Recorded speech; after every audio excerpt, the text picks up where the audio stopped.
Hello friend, मैं मुकेश वर्णवाल एक बार फिर से अपने YouTube चैनल में आप सबों का हार्दिक स्वागत और अभिनंदन करता हूं। भारत के संविधान के अंतर्गत हमने अब तक कई वीडियोस अपलोड किए और उसमें भारतीय संविधान के पूर्व कुछ बेसिक जो बातें थी उन बातों की जानकारी हमने हासिल किया। फिर हमने इस बात की जानकारी आपको दी कि भारतीय जो संविधान है उसकी रचना जिस संविधान सभा ने किया था उस संविधान सभा का इतिहास कैसा था, संविधान सभा से जुड़ी हुई जो बैठकें महत्वपूर्ण थी वो महत्वपूर्ण बैठकें कौन कौन सी थी, ये सारी बातें हमने आपको बताई थी। और उसमें जो कह सकते हैं जो भी सारे इंपॉर्टेंट फैक्ट्स एंड कॉन्सेप्ट था वो सारे कॉन्सेप्ट्स एंड फैक्ट्स की बात हमने किया था। जो बच्चे जो भी स्टूडेंट्स जो है वो इस वीडियो से आप हमसे जुड़ रहे हैं, मैं उनसे रिक्वेस्ट करूंगा कि आप जो है अपनी जानकारी को एक बेहतर मतलब कह सकते हैं कि स्थिति में लाने के लिए बेहतर होगा कि आप जो है पहले उस वीडियोस को देखें और फिर ये वीडियो देखेंगे तो ज्यादा बेहतर तरीके से आपको बातें समझ में आएगी। ठीक है, आज के इस क्लास में हम सब बात करेंगे भारत के संविधान की विशेषताओं के बारे में। भारत का संविधान बन चुका है, हमने आपको बता दिया कि 9 दिसंबर 1946 से 26 नवंबर 1949 के बीच की जो बैठकें थी उन बैठकों में भारत के संविधान की रचना का कार्य किया गया, संविधान लिख लिया गया। ठीक है, लिखने के बाद 26 जनवरी 1950 ईस्वी को हमारे देश का संविधान जो है वो क्या हुआ, लागू हुआ और इस प्रकार भारत जो है एक गणतांत्रिक राष्ट्र बना। ठीक है, अब यहां पे हमें यह देखना है कि संविधान का प्रणयन हो गया, लेकिन भारत के संविधान की विशेषताओं की अगर हम बात करें एज ए होल जो है, अगर ओवरऑल अगर हम बात करें भारत के संविधान की विशेषताओं के बारे में तो वो विशेषताएं क्या क्या होगी, आज के इस क्लास में इसी बात पर जो है विचार विमर्श किया जाएगा, इसी पर जो है डिस्कशंस किए जाएंगे, इसी पर जो है वो चर्चाएं की जाएंगी। तो उम्मीद करता हूं कि भारत के संविधान की जो बैकग्राउंड है उस बैकग्राउंड को आप समझ चुके होंगे। तो फीचर्स भारत के संविधान की क्या है, तो यहां पर जो है आप क्या है किसको देख सकते हैं यहां पर। ठीक है, यहां पे हमने साफ तौर पे लिखा है भारत का संविधान। ठीक है, इंडियन जो कॉन्स्टिट्यूशन है उसके फीचर्स की बात करें, उसकी विशेषताओं की बात करें तो विशेषता में देखिए सबसे पहली बात कि 4 पॉइंट्स हमने लिखा है सबसे पहले पेज पर, ऐतिहासिक अनुभवों का परिणाम। ठीक है, दूसरा है एक लिखित संविधान है, तीसरा एक विशाल संविधान है, चौथा है कठोर और लचीलेपन का समन्वय। तो सबसे पहले ये 4 पॉइंट हम डिस्कस करें। इसमें पहला पॉइंट क्या है, ऐतिहासिक अनुभवों का परिणाम। ठीक है, यदि हम ऐतिहासिक अनुभव की बात करें, ठीक है ना, तो यहां पे देखिए हिस्टोरिकल एक्सपीरियंसेस जो है वो क्या होता है, इसको आप इस तरह से समझ सकते हैं कि हमारे संविधान सभा के जो सदस्य थे उनका कह सकते हैं कि उनका अपना एक अनुभव था भारत के संविधान या भारत के इतिहास के संबंध में, उनका अपनी एक जानकारी थी। इवन की कहा जाता है कि उन्हें विदेश के विश्व के इतिहास की भी जो है वो क्या है कि जानकारी थी। लेकिन अगर हम संविधान सभा के सदस्यों के ऐतिहासिक अनुभव की बात करें तो भारत का इतिहास, प्राचीन भारत का, मध्यकालीन और आधुनिक भारत का इतिहास उन्होंने जो है विशेषकर राष्ट्रीय आंदोलन का जो इतिहास था उन्होंने अपनी आंखों से देखा था, अनुभव किया था, एक्सपीरियंस किया था, इसलिए उनको पूरी जानकारी थी भारत के संविधान, भारत के इतिहास की। लेकिन सवाल यह होता है कि भारत के इतिहास में उनको क्या जानकारी मिली। तो अगर आप देखिए, तो अगर आप इसके पहले देखिएगा तो अगर प्राचीन भारत के इतिहास की बात करें तो आप देखिएगा बौद्ध संघ का जो इतिहास है, ठीक है ना, वो भी गणतंत्रीय जो है व्यवस्था पर आधारित जो है बौद्ध संघ का संविधान था। ठीक है, उसमें गुल्हक, विवतक, प्रत्यक्ष और परोक्ष मतदान की अपनी एक प्रणाली थी। एक गणतंत्रीय जो है वो क्या है कि व्यवस्था पर टिकी हुई जो है उनका अपनी एक जो है संघीय व्यवस्था थी। तो वो सब जो है वहां पे इसी प्रकार वैशाली का, अगर लिच्छवी वंश की बात करें तो ये पूरे दुनिया के गणतंत्रीय व्यवस्था का एक ओल्डेस्ट एग्जांपल जो है वो क्या है कि माना जाता है, वो हमारे हिंदुस्तान में था। इसी प्रकार कौटिल्य का अर्थशास्त्र जो है भारत में राजनीतिक व्यवस्था के संबंध में जो है जानकारी देने वाली एक व्यवस्थित रचना जो है मानी जाती है। और उसमें बहुत सारी ऐसी बातें थी जो कहीं ना कहीं किसी न किसी रूप में हमारे संविधान सभा के जो सदस्य थे उन सदस्यों को निश्चित रूप से प्रभावित किया होगा, क्योंकि कौटिल्य ने अपने अर्थशास्त्र में एक आदर्श शासन की व्यवस्था का उल्लेख किया है। वो अक्सर इस बात का जिक्र करता था कि प्रजा के सुख में ही राजा का सुख है, प्रजा के हित में ही राजा का हित है। हितकर वह नहीं जो राजा को अच्छा लगे, बल्कि हितकर वह है जो प्रजा को अच्छा लगे। यद्यपि वंशानुगत राजतंत्रीय शासन की व्यवस्था की बात जो है वो कौन कर रहा था? कौटिल्य कर रहा था। ठीक है, वंशानुगत राजतंत्रीय शासन की व्यवस्था आज हमारे हिंदुस्तान में नहीं हो सकता है, लेकिन उसने एक शासक को प्रजा के प्रति जो जिम्मेदार होने की बात उसने अपने लेखन में किया है, यह निश्चित रूप से आज हमारे देश में संविधान में इसी बात का जो उल्लेख है। जब हम कहते हैं हम भारत के लोग हैं, ठीक है, इस संविधान को अंगीकृत, अधिनियमित और आत्मार्पित करते हैं, तो इसका मतलब यह होता है कि भारत की जनता जो है वो सर्वे सर्वा है, और जनता जिसको भी चुनकर भेजती है वो वास्तव में जो है उसका मकसद है, उसका जो उद्देश्य होना चाहिए वो उद्देश्य होना चाहिए शासन का जन कल्याण, एक लोक कल्याणकारी व्यवस्था पर जो है। तो कौटिल्य का अर्थशास्त्र खुद ये कहता है कि प्रजा के सुख में ही राजा का सुख है, यानी कि वो एक लोक कल्याणकारी राज्य की बात करता है, वो एक प्रबुद्ध निरंकुशतावाद की बात करता है। ठीक है, एक उदारवादी निरंकुशतावाद जिसको बेनिवोलेंट डेस्पोटिज्म कहा जाता है, उसकी वो जो है वो बात करता है, उसकी जो वकालत करता है। ठीक है ना। इसी तरह से अगर आप चोलों के स्थानीय स्वशासन की बात करिए, अगर हम भारत के संविधान का आर्टिकल 40 जो नीति निर्देशक तत्वों में शामिल है, आर्टिकल 40 में ग्राम पंचायत की स्थापना की बात जो है वो की गई है। ठीक है ना। तो अगर आप देखिएगा तो चोलों के स्थानीय स्वशासन में भी जो है लोकल सेल्फ जो गवर्नमेंट है उसमें भी इसी तरह की व्यवस्था, इसी तरह की जो है वो क्या है कि बात, या ऐसे ही सिस्टम होने की बात जो है वहां पर क्या है कि की गई थी। तो ऐतिहासिक जो हमारे अनुभव थे, हमारे इतिहास में बहुत सारी जो है ऐसी महत्वपूर्ण जो है घटनाएं घटित हो चुकी है, और कह सकते हैं कि अगर उस पर नजर रखा जाए, इसलिए कभी कभार ये कहा जाता है कि इतिहास पढ़ना क्यों जरूरी है। इतिहास इसलिए पढ़ना जरूरी है क्योंकि मुझे लगता है कि इतिहास की बातों को अगर हम बेहतर तरीके से अगर हम समझ पाते हैं, उनकी जानकारी अगर हम रखते हैं, तो हम निश्चित रूप से अपने वर्तमान को खूबसूरत तो बना सकते हैं, साथ में हमारा जो बेटर जो अतीत होगा, हमारा जो आने वाला समय होगा, उसको भी हम बेहतर तरीके से सजा सकते हैं, संवार सकते हैं। हम सारी चीजों का पूर्वानुमान मोटे तौर पे जो है वो क्या है कि लगा सकते हैं। तो भारत के संविधान सभा के जो सदस्य थे, उन सदस्यों को एक लंबा ऐतिहासिक अनुभव मौजूद था। इतिहास भारत का बड़ा समृद्ध था, उनमें एक से एक एग्जाम्पल्स थे जिसका अनुपालन करके जो है संविधान को भारत की जनता के प्रति जो है जिम्मेदार बना सकते थे। तो ऐतिहासिक अनुभवों का परिणाम जो है भारत के संविधान को माना जाएगा। ठीक है ना। दूसरी बात, एक लिखित संविधान, ये जो है इसकी चर्चा मैं कई बार कर चुका हूं कि दुनिया में जितने भी संविधान हैं मोटे तौर पे उसको दो हिस्सों में विभक्त किया जा सकता है। एक लिखित हो गया, दूसरा है अलिखित। ठीक है। संविधान का मतलब ही समझिएगा संहिताबद्ध विधान, यानी विधान को जब कोडिफाई कर लिया जाता है तो वही क्या बन जाता है? संविधान। संविधान शब्द का अगर शाब्दिक अर्थ देखा जाए तो इसका मतलब होता है संहिताबद्ध विधान, यानी कोडिफाइड लॉज, यानी कि विधान को जब लिख लिया जाता है, विधान को जब लिपिबद्ध कर लिया जाता है, तो ऐसे ही विधान को वास्तव में संविधान कहकर पुकारा जाता है। तो संविधान शब्द का जो तात्पर्य है, उस तात्पर्य में खुद ही जो है इस बात का जिक्र है, इस बात का सार है कि जो विधान है वो क्या होना चाहिए? लिखा। लेकिन लिखे हुए संविधान का एक रूप तो है ही है, लेकिन संविधान को सामान्य तौर पे एक अन्य रूप जो है अलिखित भी माना जाता है। और इसमें ऐसा कहा जाता है ब्रिटेन का जो संविधान है वो संविधान अलिखित है, और हिंदुस्तान अमेरिका का संविधान जो है वो लिखित है। तो लिखित और अलिखित में एक जो है डिवीजन है, हिंदुस्तान का संविधान जो है लिखित माना जाता है, जबकि ब्रिटेन का संविधान अलिखित है। तो क्या ब्रिटेन में फिर क्या सारी बातें एक तरह से कह सकते हैं कि काल्पनिक या जो है वो अनरिटेन होने की वजह से बस केवल एक मेमोरी के आधार पे वहां पे जिक्र किया जाता है? वास्तव में बात ऐसी नहीं है। हम लिखित संविधान वैसे संविधान को कहेंगे जिसके लिखने के लिए स्पेशली जो है लोगों का एक समूह इकट्ठा हुआ और कुछ दिन उसमें एक साथ लगाए और फिर संविधान का प्रणयन जो है एक डॉक्यूमेंट्स के रूप में किया।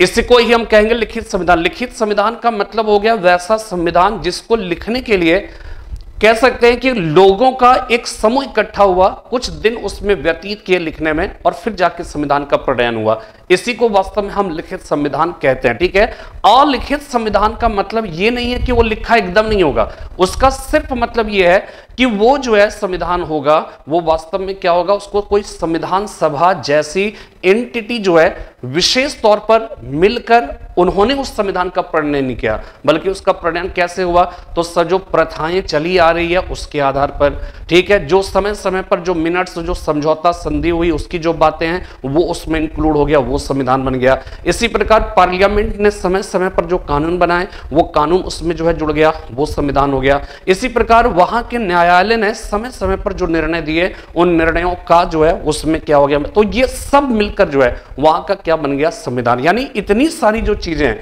वो एक पार्टिकुलर किसी संस्था के द्वारा स्पेशली उसी पर्पस से बैठकर लिखा नहीं गया, इसलिए वो लिखित संविधान नहीं है। ठीक है, भारत जो है वो क्या है कि इस मामले में भारत का जो संविधान है अमेरिका के संविधान की तरह जो है एक संविधान सभा के द्वारा लिखा गया, इसलिए हमारे देश का संविधान लिखित संविधान कहलाता है, जबकि ब्रिटेन का संविधान जो है अलिखित संविधान कहलाता है। ठीक है, तो इसकी एक ये विशेषता है। तीसरी बात देखिएगा कि एक विशाल संविधान है। एक विशाल संविधान कहने का मतलब यह हो गया कि आपको मालूम है कि जब 1950 ईस्वी में हमारे देश का संविधान लागू हुआ था उस समय इसमें 395 अनुच्छेद थे, 8 अनुसूचियां थी, 22 भाग उसमें शामिल थे। आप सोचिए कि 26 जनवरी 1950 को हमारे देश का जो संविधान लागू हुआ उस संविधान में 395 आर्टिकल्स थे, जबकि अगर हम अन्य देशों के मतलब संविधान से और उसमें अंतर्निहित जो अनुच्छेद है उनसे कंपैरिजन करिए तो आपको यह पता चलेगा कि हमारे देश का संविधान जो है कितना विशाल संविधान है। जैसे सबसे पहले अगर हम जो है कह सकते हैं अमेरिका के संविधान की बात करें तो उसमें 7 अनुच्छेद है, ओनली 7 आर्टिकल्स है। ठीक है, इसी प्रकार जो है अगर कनाडा की बात करें तो 147 हो गया, अफ्रीका दक्षिण अफ्रीका के संविधान में 153 अनुच्छेद है, चाइना के संविधान में 106 अनुच्छेद है, ऑस्ट्रेलिया के संविधान में 146 अनुच्छेद है, जबकि इसके विपरीत अगर देखा जाए तो भारत के संविधान में 395 अनुच्छेद है। यानी कि अगर हम देखें तो अफ्रीका के संविधान से लगभग जो है वो क्या है कि आपका जो है वो 1.5 गुना 2 गुना 2.5 गुना के आसपास में है। ठीक है ना, तो इस तरह से हम ये कह सकते हैं कि हमारे देश का जो संविधान है दुनिया का सबसे विशाल लिखित संविधान है, और विशालता की वजह से बहुत सारे लोगों ने इसकी आलोचना की है। ठीक है ना, और कहा है कि ये बेवजह जो है बहुत ही विशाल है, और जो है आइवर जेनिंग्स ने तो जो है इसकी विशालता और इसके शब्दों की जो कह सकते हैं दुरूहता है, इसकी जो शब्द जो क्लिष्ट शब्द है, और उसकी वजह से भारत के संविधान को इन लोगों ने जो है वकीलों का स्वर्ग कहकर पुकारा है। ठीक है, पैराडाइज ऑफ एडवोकेट्स जो है वो कहकर पुकारा है भारत के संविधान को। लेकिन इसमें देखिए ध्यान यहां पे ये रखना है कि भारत के संविधान के विशाल होने के बहुत सारे कारण थे, और उन कारणों में से क्या था कि अगर बी.आर. अम्बेडकर की बात करें तो बी.आर. अम्बेडकर ने ये कहा था कि भारत की जो धरती है, भारत की जो भूमि है वो मूल रूप से अप्रजातांत्रिक है।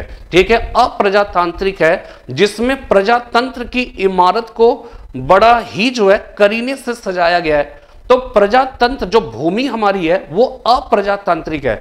तो ऐसी स्थिति में क्या है, जैसे भारत का जो समाज है वो धर्म के आधार पे, भाषा के आधार पे, क्षेत्र के आधार पर, ठीक है, लिंग के आधार पे और अमीरी और गरीबी के आधार पर क्या है कि ये बटा हुआ है, और ये अलोकतांत्रिक तरीके से जो है बटा हुआ है। तो ऐसी स्थिति में आप कुछ भी जो है कह सकते हैं कि हर बात अगर आप संसद में या भारत की जो व्यवस्थापिका थी उसके जिम्मे छोड़ा नहीं जा सकता था।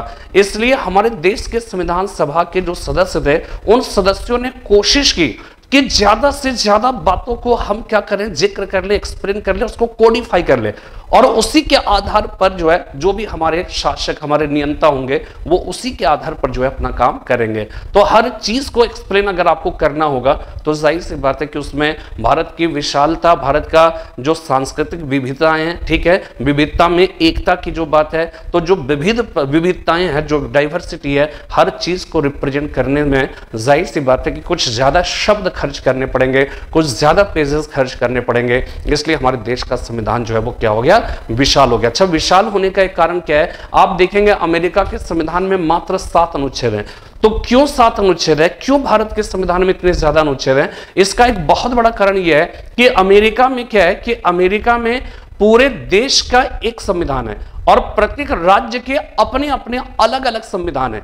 अगर आप सोचिए हिंदुस्तान में ऐसा नहीं, हिंदुस्तान में पूरे देश के लिए एक ही संविधान है। यहां राज्यों के लिए अलग संविधान नहीं है, यहां पे केंद्र के लिए अलग और राज्यों के लिए अलग का संविधान का कोई प्रावधान नहीं है। पूरे भारत का संविधान जो है एक जगह पे लिखा गया। पूरे भारत के जितने भी राज्य हैं उन राज्यों का भी संविधान जो है सब एक ही जगह पे, वहां पे क्या कैसी व्यवस्था होगी सब एक जगह पे। तो जब सब एक जगह पर ही मेंशन करोगे तो जाहिर सी बात है बड़ा हो जाएगा। अमेरिका के संविधान में केंद्र का जो है कुछ बातें हैं वो एक जगह पे, बाकी अपने अपने राज्य के संविधान सब अलग अलग है। अगर वो सब भी अगर यहीं पे लिख दिया जाता तो जाहिर सी बात है अमेरिका का संविधान भी जो है काफी विशाल, काफी बड़ा संविधान जो है वो क्या है कि बन जाता। ठीक है ना। तो यहां पे जो है विशालता के बहुत सारे कारण थे। ठीक है। और इस वजह से बल्कि सच्चिदानंद सिन्हा ने ये बात जो है वो कही है कि हमारे देश का संविधान विशाल है, हमें इस बात का गर्व है, हमें इस बात का गर्व है कि हमारे देश का संविधान जो है विशाल है। हमारे देश के संविधान अगर दुनिया में, उन्होंने ये कहा कि दुनिया में किसी कृति को अगर अमर कहा जा सकता है तो वो अमर कृति के रूप में भारत का संविधान ही जो है वो क्या है कि उपस्थित होगा। भारत का संविधान ही निकलकर जो है वो सामने आएगा। तो विशाल लिखित संविधान होना, तो यहां पे देखिए कठोर विशाल संविधान है, दूसरी बात है लिखित संविधान है, ये आपको समझ में आ गया। अब यहां पे देखिए कठोर और लचीलेपन का समन्वय। अगर आप देखिएगा कि ब्रिटेन का संविधान लीजिए और अमेरिका का संविधान, ब्रिटेन का संविधान बहुत ही नरम है और ब्रिटेन और अमेरिका का संविधान बहुत ही कठोर, बहुत ही रिजिड है। कठोर और नरम का मतलब यह हो गया कि संविधान में अगर संशोधन की प्रक्रिया जटिल है, हम जो है आसानी से उसमें संशोधन नहीं कर सकते हैं, तो वो हो जाएगा कठोर संविधान। और जिस देश के संविधान में बहुत ही आसानी से उसमें क्या है कि हम संशोधन कर सकते हैं, उस देश का संविधान जो है वो क्या हो जाएगा, वो जो है लचीला हो जाएगा। जैसे ब्रिटेन का संविधान, ब्रिटेन का संविधान क्या है कि हमने आपको बताया कि कोई संविधान सभा ने तो बनाया नहीं है, ये तो जो है ब्रिटेन का जो पार्लियामेंट है वो पार्लियामेंट ही समय समय पर कानून बनाते हैं, परंपराएं जो चली आ रही है, न्यायालय जो एक्सप्लेनेशन दे रहा है, इंटरप्रिटेशन दे रहा है, जो बीच बीच में कोई समझौता संधि होती है, ये सब मिलकर जो है वो क्या है संविधान बनाते हैं। और संसद क्या करती है, बहुत आसानी से उस सारे कानून को जो है वो पारित है, उसमें संशोधन भी जो है वो कर देती है। तो वहां पे संशोधन की प्रक्रिया जटिल नहीं है, कॉम्प्लेक्स नहीं है। अमेरिका के संविधान की बात करें तो वहां पे संशोधन की प्रक्रिया बहुत ही जटिल है। मतलब कुल सदस्यों का 2/3 बहुमत, 3/4 बहुमत, ये सब जो है वो क्या है कि इतना बहुमत हासिल करना कठिन है। ठीक है। इसलिए वहां का संविधान जो है वो क्या हो जाता है, जटिल हो जाता है, कठोर हो जाता है। जबकि ब्रिटेन का संविधान जो है वो क्या हो जाता है, वो हो जाता है सिंपल हो जाता है, वो क्या हो जाता है, वो उदार हो जाता है, नरम हो जाता है। लेकिन अगर भारत के संविधान की बात करें तो भारत के संविधान में क्या है कि बहुत सारी ऐसी चीजें हैं जिसमें हम बहुत आसानी से हमारे देश की व्यवस्थापिका या विधायिका जो है वो संशोधित कर लेती है। कुछ एक ऐसे प्रावधान हैं जिसके संशोधन में विशेष बहुमत की आवश्यकता पड़ती है। ठीक है। जब हम साधारण बहुमत की बात करेंगे तो उसमें क्या हो जाएगा, उसमें जो है उपस्थित और मतदान करने वाले सदस्यों का बहुमत होगा। अगर पूर्ण बहुमत की बात करेंगे तो कुल सदस्यों का 50% +1 का हो जाएगा। ठीक है। तो इस तरह से, लेकिन जब हम विशेष बहुमत की बात करेंगे तो उपस्थित और मतदान करने वाले सदस्यों के 2/3 बहुमत से अगर वो प्रस्ताव पारित होता है तभी वो क्या हो सकता है, संशोधन हो सकता है। तो यहां पे कुछ एक ऐसे प्रावधान है, कुछ एक ऐसी जो है व्यवस्था है जिसमें संशोधन संसद जो है सामान्य बहुमत से कर लेती है। कुछ एक ऐसे प्रावधान है जिसे विशेष बहुमत से करने की आवश्यकता पड़ती है, बल्कि कुछ एक ऐसे भी प्रावधान है जिसमें विशेष बहुमत के साथ साथ कम से कम आधे राज्यों के विधानमंडल के द्वारा भी जो है उसका समर्थन जो है वो क्या है कि किया जाना जरूरी होता है। तो इस आधार पर हम ये कह सकते हैं कि हमारे देश का जो संविधान है वो संविधान ना तो कठोर है ना ही लचीला है, बल्कि कठोरता और लचीले दोनों के बीच के मार्ग का पालन करता है, दोनों का समन्वय है, फ्यूजन है वहां पर। ठीक है ना। इसलिए जो है भारत का संविधान जो है वो कठोर और लचीलेपन का जो है वो क्या हो जाएगा, समन्वय हो जाएगा। ठीक है। पांचवा देखिए, एक लोक निर्मित संविधान, एक लोक निर्मित संविधान है। ठीक है। इसके बाद संसदीय शासन की व्यवस्था है, पार्लियामेंट्री सिस्टम ऑफ गवर्नमेंट है। सातवां हो गया संघात्मक और एकात्मक शासन व्यवस्था के मिश्रित लक्षण हो गए। यहां पे एक लोक निर्मित संविधान की जब बात की जाती है तो इसका मतलब यह हो गया कि जब इसका सबसे बेहतरीन उदाहरण जो है वो क्या है कि भारत के संविधान की प्रस्तावना है। हम भारत के लोग और लास्ट में है इस संविधान को अंगीकृत, अधिनियमित और आत्मार्पित करते हैं। इसका मतलब ये हो गया कि भारत का जो संविधान है वो संविधान क्या है, किस उस संविधान का स्रोत क्या है, हम भारत के लोग हैं। जो कहते हैं ना कि वो कि लोकतंत्र की जो परिभाषा है कि for the people, by the people, of the people, जनता का, जनता के लिए, जनता के द्वारा जो शासन की बात की जाती है, इसका मतलब ये होता है कि जनता जो है वो क्या है, वो सर्वोपरि जो है महत्व रखता है। जनता को ही केंद्र में रखकर संविधान बनाया गया, ठीक है ना। तो जब हम ये कहते हैं कि यह एक लोक निर्मित संविधान है, तो इसका मतलब ये हो गया कि हमारे देश में, हालांकि इस पर एक आरोप लगता है कि संविधान सभा के जो सदस्य थे उन सदस्यों का चयन जो है या उनका चुनाव जो है जनता ने डायरेक्ट मतदान से नहीं किया था, बल्कि कैबिनेट मिशन के प्रावधानों के अंतर्गत हुआ था। और उस समय हमारे प्रांत के जो विधानसभा थे उनके सदस्यों ने कैबिनेट में ने जो है भारत के संविधान सभा के सदस्यों का चयन किया। तो वहां पर जनता का जो है डायरेक्ट रिप्रेजेंटेशन नहीं था, जनता ने डायरेक्टली जो है उनके सदस्यों को इलेक्ट करके नहीं भेजा था। तो इसके प्रत्युत्तर, इसके मतलब जो है प्रश्न का जवाब ये दिया जाता है कि वास्तव में देखिए उस समय की जो परिस्थितियां थी, उन परिस्थितियों में इतना बड़ा चुनाव कराना पूरे प्रांत में वो जो है वो संभव नहीं था, पॉसिबल नहीं था। और हम लोग एकदम आजादी के दहलीज पर जो है पहुंचे हुए थे और हमें भारत के संविधान की तुरंत जो है वो आवश्यकता थी। तो पूरे भारत में चुनाव कराते और चुनाव से संबंधित पूरा सिस्टम जो है वो क्या है कि डेवलप नहीं था। यहाँ पे मतदाताओं की सूची जो है वो तैयार नहीं थी, निर्वाचन आयोग जैसी कोई संस्था नहीं थी। तो ऐसी स्थिति में कह सकते हैं कि भारत में चुनाव कराकर जनता के डायरेक्ट प्रतिनिधियों के माध्यम से भारत का संविधान का निर्माण करना यह वास्तव में बहुत आसान काम नहीं था, ठीक है, बहुत आसान काम नहीं था। और यही वजह रहता है कि भारत का जो संविधान है वो संविधान जो है वो क्या है कि इस तरह से जो जनता के डायरेक्ट जो प्रतिनिधि थे उन प्रतिनिधियों के माध्यम से लिखा नहीं जा सका। लेकिन आप समझ जाइए, संविधान सभा के जो सदस्य थे ना वो भारत के सभी लोगों को रिप्रेजेंट कर रहे थे, सभी जाति, सभी वर्ग, सभी धर्म, सभी क्षेत्र, सभी भाषा के लोग उसमें इकट्ठे थे। कोई ये नहीं कह सकता था कि एक वर्ग का रिप्रेजेंटेशन ज्यादा है, दूसरे का कम है, या एक ने जो है दूसरे की भावनाओं की कद्र ना करते हुए जबरदस्ती संविधान बना डाला, ऐसा नहीं है। बल्कि इसका एक बेहतरीन उदाहरण है B R Ambedkar. B R Ambedkar का कांग्रेस के साथ जो है कह सकते हैं कि उनका थोड़ा सा जो है वो अनबन था। और बी आर अम्बेडकर ने चूंकि उनकी जो मतलब कह सकते हैं सुदूर जो अतीत का जो उनका अनुभव था, वो अनुभव इतना कड़वा था कि वो जो है जब संविधान सभा के अगर सदस्य भी बने तो उनका ये मोटिव था कि हमारी जो जाति है उन जातियों को जो नुकसान या जो सदियों से उनकी जो है कह सकते हैं कि स्थिति दयनीय रही है, उनकी स्थिति को एक बेहतर बनाने की हमें जो है वो कोशिश करनी है। लेकिन जब उनको प्रारूप समिति का सदस्य बना दिया गया तो फिर उन्होंने क्या किया, देश का हित सर्वोपरि जो है, उनको लगा कि देश का हित सर्वोपरि है, किसी का नुकसान नहीं होना चाहिए। लेकिन हम क्या करेंगे, हम बायस्ड होकर हम अपने संविधान का निर्माण नहीं करेंगे। ये उनका ग्रेटनेस है। और सबसे बड़ी ग्रेटनेस बात यहां पे जवाहरलाल नेहरू की थी कि उन्होंने बी आर अम्बेडकर को प्रारूप समिति जैसे एक महत्वपूर्ण समिति का अध्यक्ष बना दिया। जबकि उनके साथ एक कहा जाता है कि एक वैचारिक मतभेद था, एक आइडियोलॉजिकल। उस समय देखिए मारपीट नहीं होती थी, उस समय जो होता था विचारों का मतभेद होता था, ठीक है। उस समय कोई ऐसा नहीं कि एकदम किसी के मन में किसी के लिए एकदम दुर्भावनाएं मौजूद होती थी, एकदम दुश्मनी वाले भाव होते थे, ऐसा नहीं होता था, ठीक है। जवाहरलाल नेहरू का गांधी जी के साथ भी मतभेद था, जवाहरलाल नेहरू का सरदार पटेल के साथ भी मतभेद था, फिर सरदार पटेल का जो है आप कह सकते हो कि मौलाना अबुल कलाम आजाद के साथ जो है मतभेद था।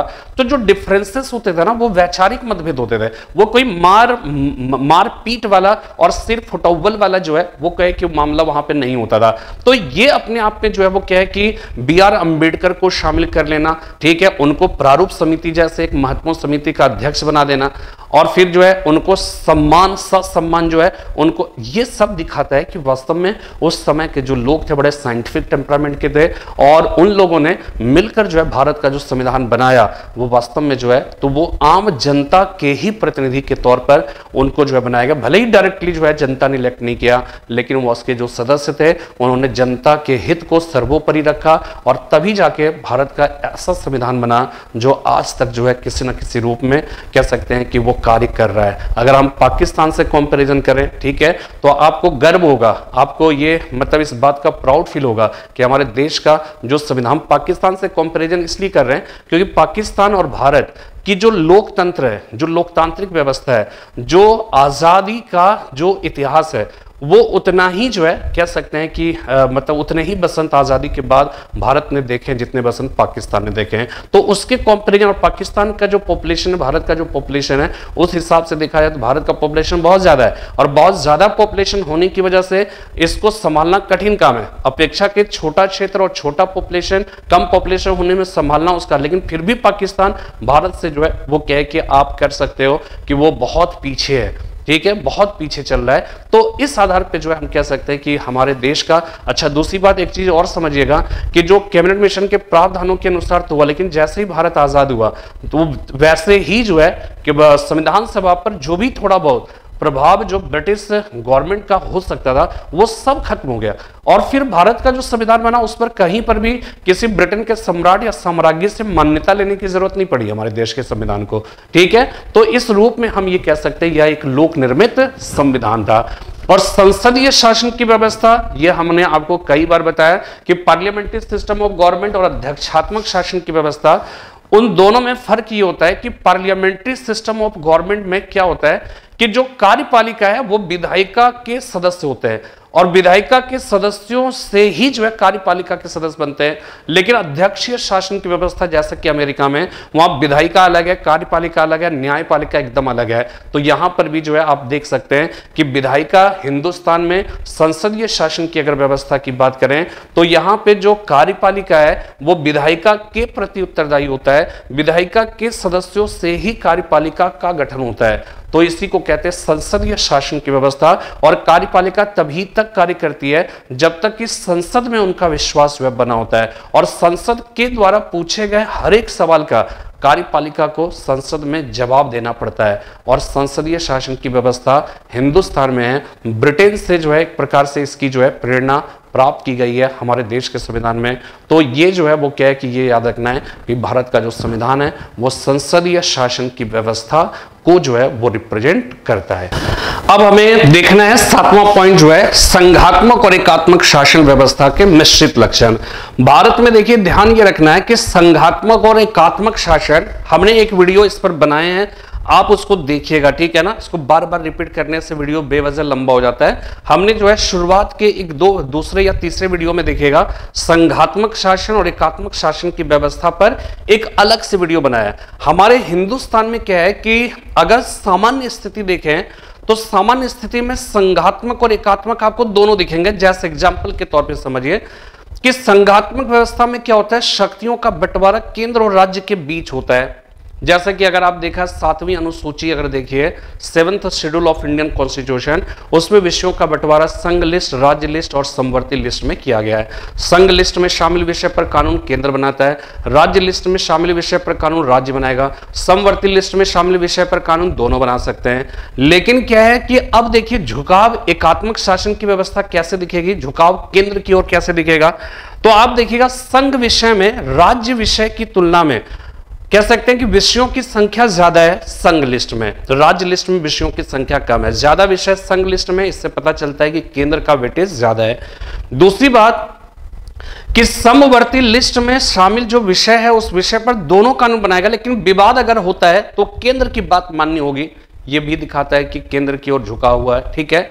तीसरी इंपॉर्टेंट बात देखिएगा कि जो अवशिष्ट अधिकार है, ठीक है, जो रेजिडुअरी पावर है, वो रेजिडुअरी पावर जो है वो केंद्र को मिला है। अवशिष्ट अधिकार वैसे अधिकार को कहेंगे जिसका जो वो विषय कहलाएगा जिसमें जो ना तो संघ लिस्ट में, ना ही राज्य लिस्ट में, ना ही समवर्ती लिस्ट में, तो ऐसे सारे विषय को जो है अवशिष्ट विषय कहा जाता है। और अवशिष्ट विषय का जो है कह सकते हैं कि वो केंद्र को दिया गया है। तो झुकाव किसकी तरफ है, केंद्र की ओर एकात्मक लक्षण दिखते हैं, ठीक है। विषयों का बंटवारा होना केंद्र और राज्य के बीच में, यह संघात्मक शासन की व्यवस्था है।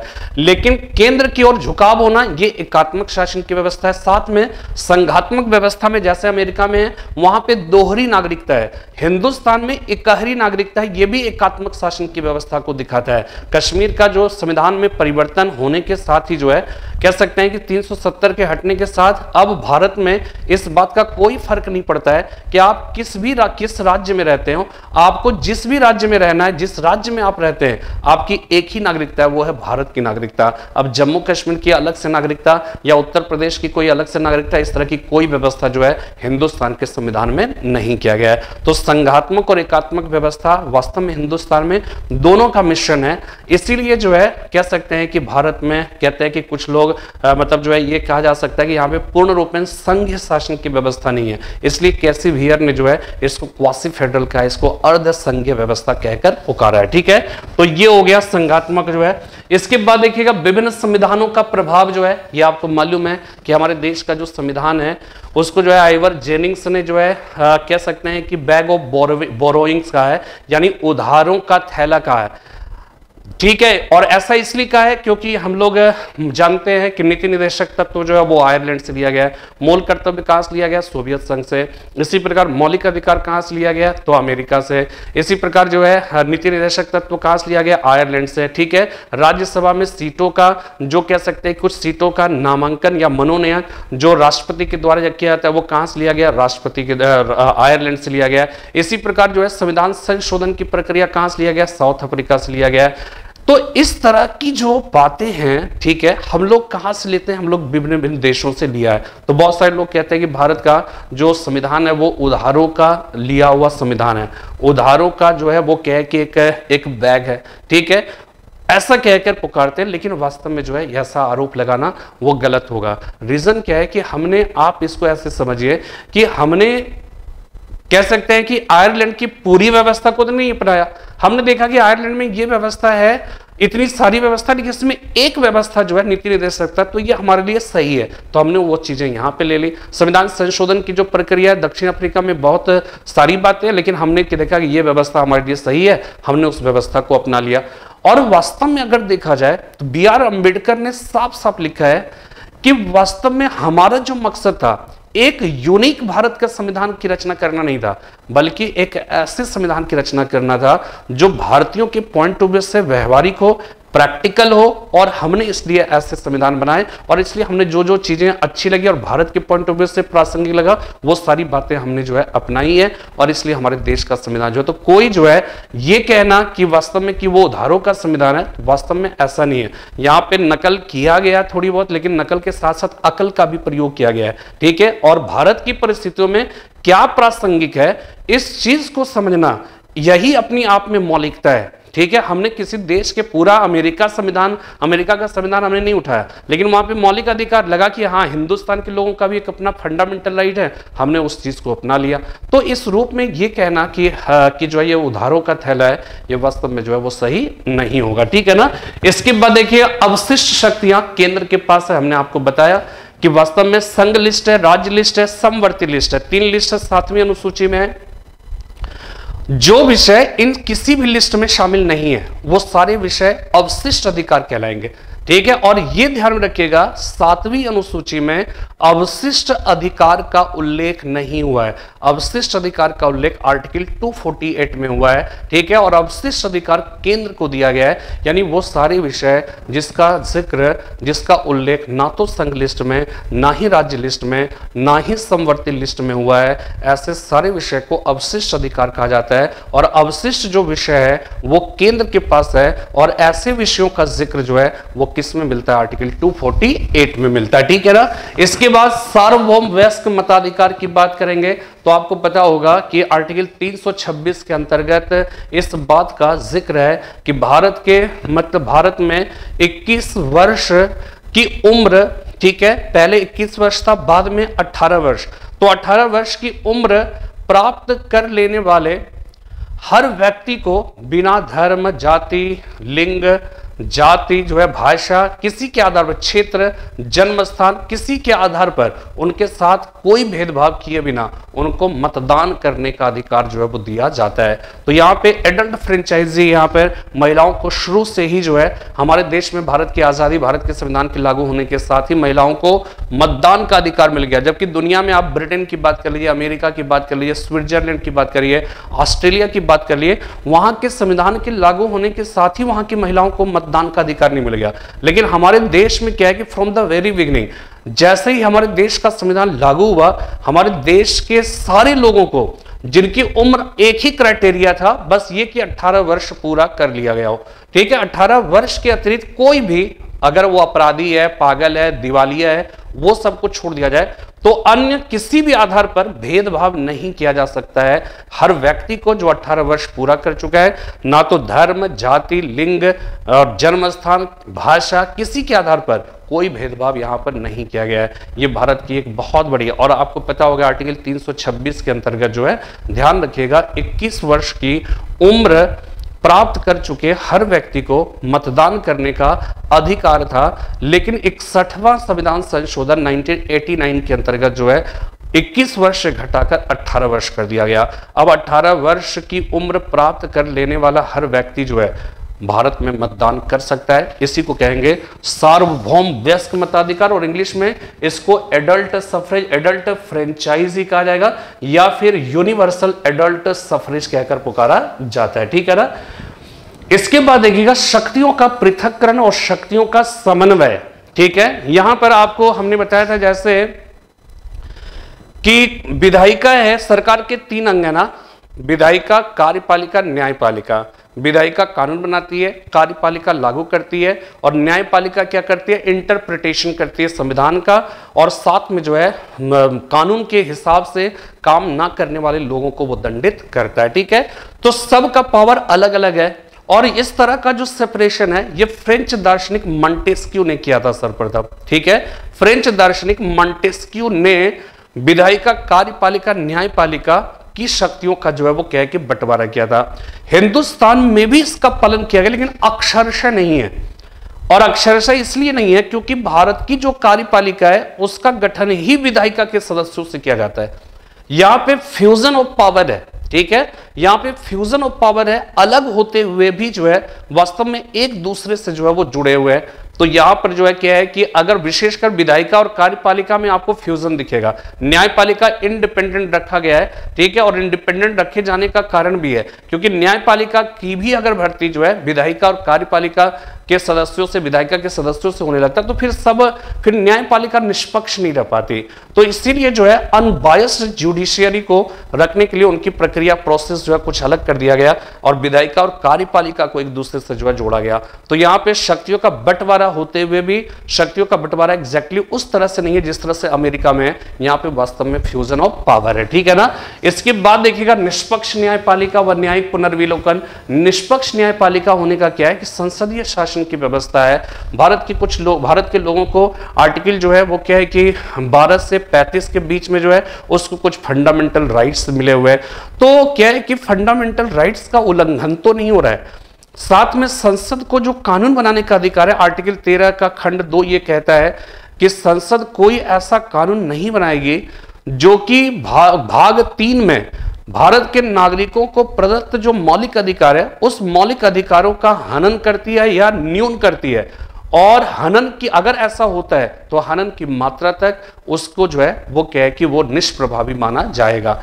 ऐसा जो है वो क्या है। तो इसमें जो है सवाल ये पैदा होता है कि कौन देखेगा कि संसद ने ऐसा कोई कानून बनाया तो नहीं कि किसी व्यक्ति के अधिकारों का हनन होता है, मानवाधिकारों का हनन हो रहा है, मौलिक अधिकारों का हनन हो रहा है, ये सब देखेगा कौन। तो इसके लिए क्या हो गया कि न्यायपालिका बनाया गया और उसको निष्पक्ष रखा गया। और न्यायपालिका जो देखती है संसद द्वारा पारित कानूनों का कि वो जो है वो जनता के अधिकारों का हनन तो नहीं करती है, उसके इसी अधिकार को न्यायिक पुनर्विलोकन का, जुडिशियल रिव्यू का राइट जो है वो कहकर पुकारा जाता है। और यही जो है यहाँ पर है। और संविधान की सर्वोच्चता है। यहाँ पे आपको मालूम है कि हमारे देश में संविधान जो है वो उसकी सुप्रीमेसी है। संविधान से ही जो है कार्यपालिका, विधायिका, न्यायपालिका सबको ताकत मिलती है।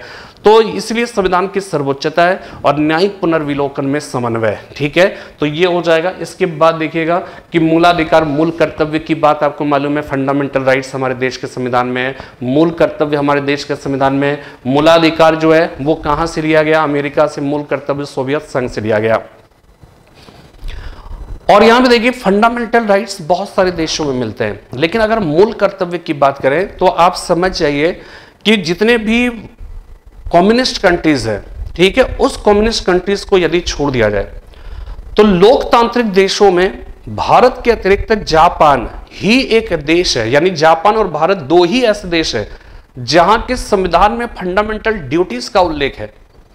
ठीक है, इस रूप में हमारे देश का संविधान जो है वो क्या हो जाता है, वो अनोखा हो जाता है। और वो फंडामेंटल ड्यूटीज क्या है, इसके बारे में हम लोग अलग से बात करेंगे। लेकिन ये ध्यान रखिएगा कि भारत के संविधान की एक विशेषता यह भी मानी जाती है कि यहाँ पे ना सिर्फ फंडामेंटल राइट्स की बात है बल्कि फंडामेंटल ड्यूटीज की भी बात की गई है। ठीक है, इसके बाद देखिएगा राज्य की नीति के निदेशक तत्व का उल्लेख है, यानी कि राज्य जब भी कोई पॉलिसी बनाएगा तो वो किन किन बातों को ध्यान में रखकर बनाएगा, इस बात का जिक्र करने वाली अलग से जो है वो क्या है कि बात उसका जिक्र किया गया है। उसी को राज्य की नीति का निदेशक तत्व जो है वो कहकर पुकारा जाता है। और 16वां और अंतिम जो है वो एक पंथ निरपेक्ष राज्य, हम भारत के लोग भारत को एक संपूर्ण प्रभुत्व संपन्न समाजवादी पंथ निरपेक्ष लोकतंत्रात्मक गणराज्य बनाने के लिए, यानी कि यहां पर क्या दिखा रहा है, यहां पर यह दिखा रहा है कि हमारे देश का जो संविधान है वो संविधान पंथ निरपेक्ष राज्य की बात करता है।